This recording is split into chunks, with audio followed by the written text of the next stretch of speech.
दो एक्सपर्ट हैं, प्रोफेसर फुरकान कमर हैं, पूर्व वाइस चांसलर हैं राजस्थान विश्वविद्यालय के, और आलोक पांडे जी हैं, शिक्षाविद हैं, और हमारे सहयोगी मुबारिक भी जुड़ेंगे।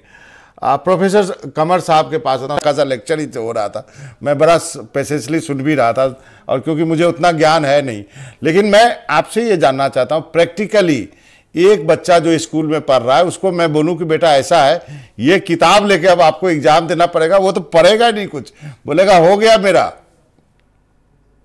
देखिए मनोरंजन जी, ओपन बुक एग्जाम का कुछ हिस्सा तो अभी भी लागू है। जो हम लोग पैसेज करते हैं उसका जो और आंसर निकालते हैं वो ओपन बुक ही तो है, हमने उसी सिस्टम से लिया है। अभी भी जितने एग्जाम हो रहे हैं उसमें हिंदी में अपठित पद्यांश लेते हैं और इंग्लिश में भी लेते हैं, वो ओपन बुक का हिस्सा है। लेकिन अब आप 100% ओपन बुक कर देंगे, ये विद्यार्थियों के मस्तिष्क के साथ अन्याय होगा। बहुत सारा बच्चा ऐसा है जो ओपन बुक सिस्टम के साथ अपने आप को कंफर्टेबल पाएगा, बहुत सारे बच्चे जो कंफर्टेबल नहीं पाएंगे। तो ओपन बुक का 20% 30% तो हम रखते ही हैं, आप उसे 100% कर देंगे और उसके बाद बच्चे से उम्मीद करेंगे कि वो उस बुक से पढ़ के एनालिटिकल हो जाए। यहाँ बीएससी और जो एमएससी करते हैं वो भी उस सिस्टम को उस तरह से ट्यून अप नहीं हो पाते हैं। हम 9th के बच्चे से उम्मीद कर रहे हैं, ऊपर से फिर सीबीएसई गाइडलाइन देता है कि बच्चा अगर कुछ भी लिख दे तो आपको नंबर लिख के आना, अगर इक्विवेलेंट लिखा हुआ तो आपको नंबर देना है। आप समझिए, हम अपनी पीढ़ी के साथ हमने एक चीज देखी मनोरंजन जी, पढ़ाई के सिवाय दुनिया की हर चीज टफ हो गई है, लेकिन जो हम लोग high school inter BSc MSc करते हैं इसका हम सरलीकरण करते चले जा रहे हैं।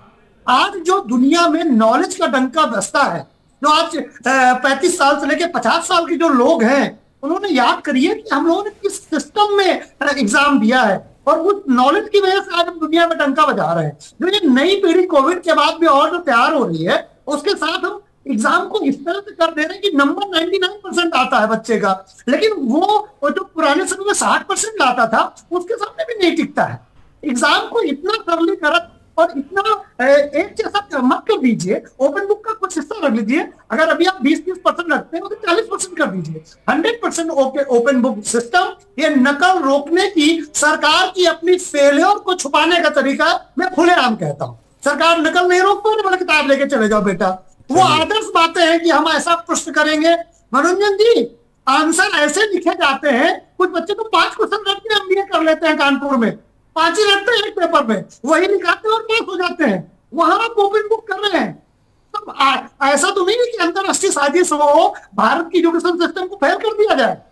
नहीं, सही है, सहमत बिल्कुल नहीं हूं। नहीं, आपका एक अलग पॉइंट ऑफ व्यू आलोक जी। और आपने कहा कि हमने कैसे पढ़, हम तो सोटा के डर से पढ़ लिख गए और यहाँ तक पहुंच गए।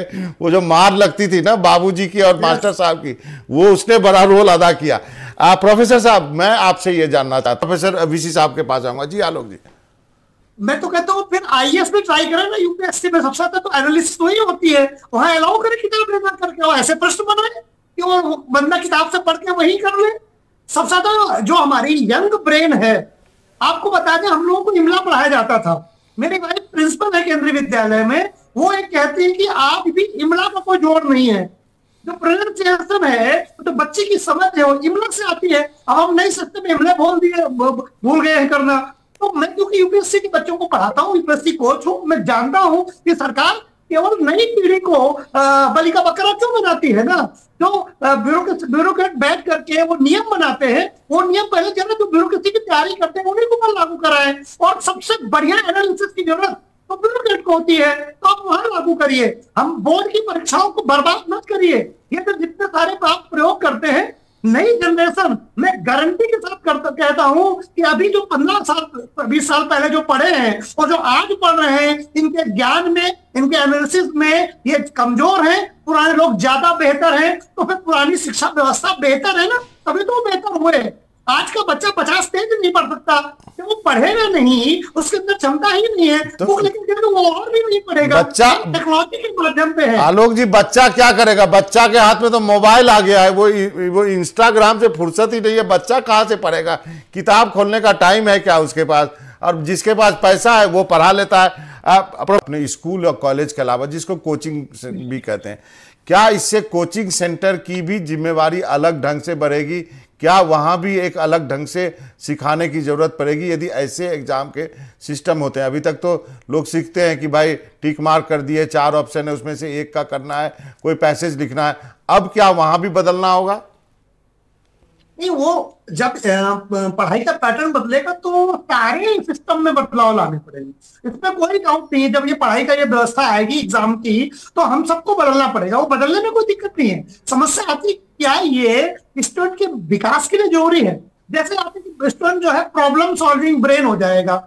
मैं फिर यूपीएससी को उदाहरण लेता हूँ, डीएम को फिर क्यों नहीं बुक्स ओपन करा था यूपीएससी के लिए? उसको तो अलग अलग तरह की समस्याएं बर्दाश्त करनी पड़ती हैं, तो वो एग्जाम वहां क्यों नहीं कराते हो? वहां पर फिर वो जो 5 क्वेश्चन पूछ के 10 क्वेश्चन पूछ के और हम लिखा करके वहां अपनी एनालिटिकल पावर कैसे नहीं हम सही कर लेते? क्वेश्चन की फ्रेमिंग ऐसी होनी चाहिए कि बच्चा एनालिसिस वाला लिखे। इसके लिए वो ओपन बुक करने की जरूरत नहीं है। आप हमसे पेपर का पैटर्न बनवा लीजिए, आप देखिएगा बच्चा बगैर किताब पढ़े क्वेश्चन सॉल्व कर दे। ये तो पेपर की फ्रेमिंग बदल के आप कर सकते हैं, इसके लिए ओपन बुक करने की जरूरत नहीं है। एनालिसिस पावर बढ़ाने के लिए भी आपको याद होना जरूरी है। अगर याद नहीं तो एनालिसिस क्या करोगे आप? इसलिए मैं फिर कहता हूं कि हमारी सदियों पुरानी परंपराओं को, लेकिन रट्टा मारने की आदत तो खत्म हो जाएगी ना आलोक जी, रट्टा मारने वाली आदत तो खत्म हो जाएगी ना। आपको बताएं, आज जो हम पुराने समय में हमसे कहा था रट्टा मारो, उस रट्टा का मैं बहुत समर्थक नहीं हूं।